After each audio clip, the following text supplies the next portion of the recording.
sales is a failure-driven exercise, right? We're hearing So no a true. lot. We're getting no-shows for meetings. We have maybe not in your client base, maybe not in some of the people who are listening right now, but we have had reports of people telling us that the prospects sometimes lie to us. Yes, I know this is crazy. This is Shocking. crazy.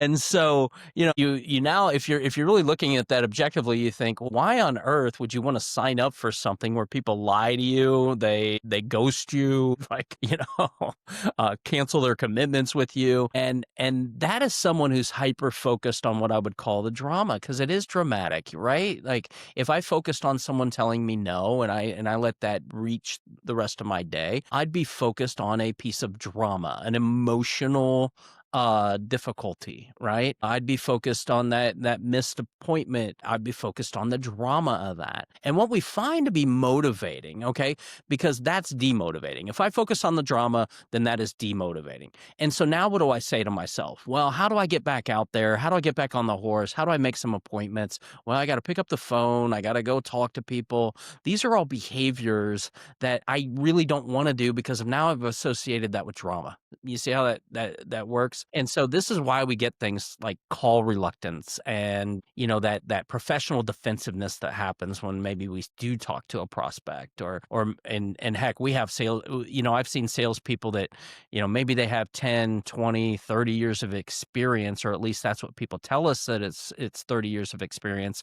But what we come to discover is they basically just had 30 of the same year, right? They're still kind of stuck in that drama part. And I think of those, I think of people like that, and I think, well, that's a person that generally approaches their profession this way. If I feel like it, I'll do it.